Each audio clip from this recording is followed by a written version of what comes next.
What's up, everybody? David Duncan here. We're gonna go check out some of the boats real quick before we just walk down. So we're at Seaforth Landing here. It's kind of cool. Very steep ramp for it, but all the guys are loaded up. Everybody's got their carts for it. So when you come in, you'll get your carts. They check-in is at like 8 a.m. Boat usually launches around 10. So if you're interested for it, so you come up. There's signs up here, like I said. You'll grab your cart with your name attached to it. You'll load it up, and then when they start ready to load, everybody will come down the ramp and they'll take it to your boat. Polaris Supreme is down here on the right, and so it's kind of cool with that one for it. They're loading up for it. We've already talked to Julian. Fish were kind of blown out the last couple of days because of the weather, but they found them yesterday for it, which is pretty cool. But these are some of the boats for it. So this is the new seaforth. You can see how big these boats are. Each of the slips for it. So that's the Voyager, the Polaris. Kind of going through these. And so yeah, that's how it works for it. I asked Lindsay from the Polaris Supreme if I can send her all of our questions for her, and they can answer some about gear recommendations, how to get gear here, about shipping, renting, and it's a lot of different things like that I've been talking to them about this morning. So this is our boat, Polaris. So it's going to be Captain Aliar again for it. Probably one of the top boats here doing tuna fishing for it, but these are some of the day trip and like 2-day boats. You can see how massive they are. These things in the middle here are just massive bait wells. They go out there and they fill up on sardines or Manhattans and stuff like that for it. Yeah, it's pretty cool. You see how the boats or whatnot that are going out. I think the Polaris Supreme is 95 feet long and I think 25 or 27 feet wide for it. And so they've got the salon and everything is going to be here. Staterooms are down there. That's going to be the wheelhouse for it. And if you can see, they do these giant bottles up there for like kite fishing and whatnot when they go for yellowfin mostly, and then bluefin down south. And that's David. He was our chef last year for it. But you guys can check how big the boats are. Pretty massive. Kind of going through. Yeah. So there's another one for us. This is the Cortez. This is the one that I think Fred Friedman was on not too long ago for it. Yeah, see they're loading up everything for it. So what you'll do is you'll bring your gear down, you'll get close to the boat, the deck crew will hand everything over the rail to you, and then you go and you take it in your cabins for it. So there's 2 bathrooms, one on each side when you first walk in, and there's a salon, and then that's also where you'll be eating, and we'll do videos once you get inside for it. They've got a bunch of cabins inside. Me and Ryan, I think, are upstairs on that side. So this is the bait well here for it, and they'll be throwing live sardines. You can see how long the gaps and everything are for it.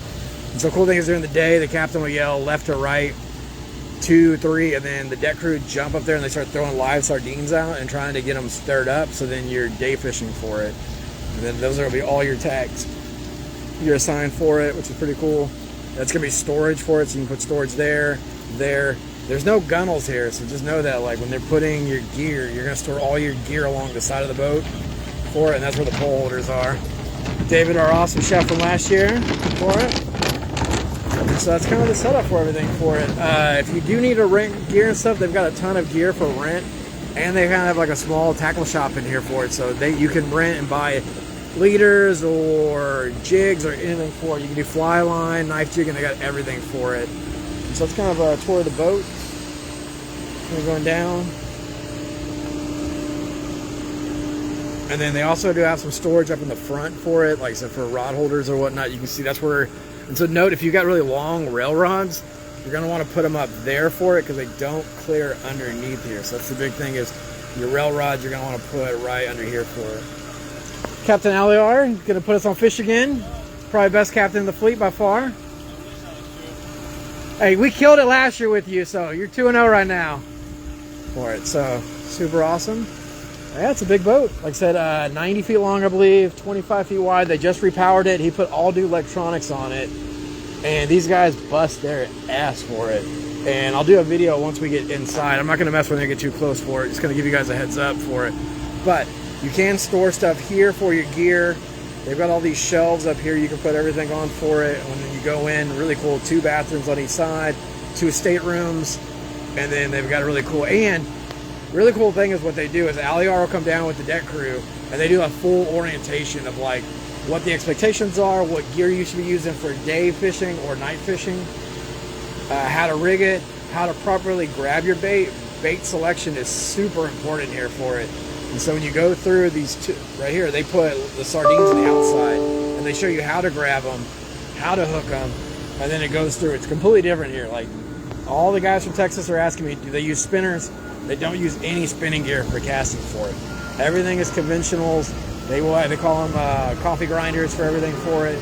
Super cool setup. And once again, like I said, they are out of Seaforth Landing here, which is another big hub for it, so you can definitely get signed up.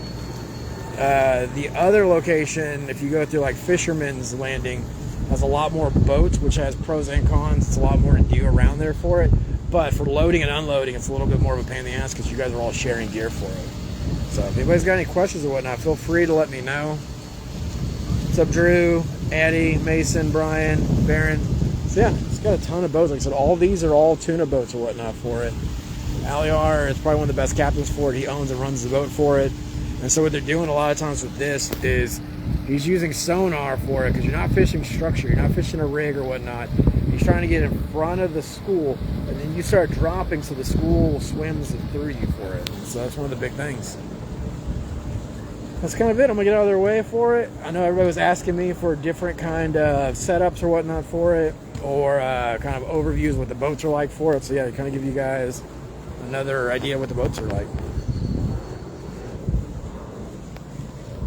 All right, then we'll do another one when we get on the boat in an hour or so, and then kind of do a walkthrough. Signing out from California.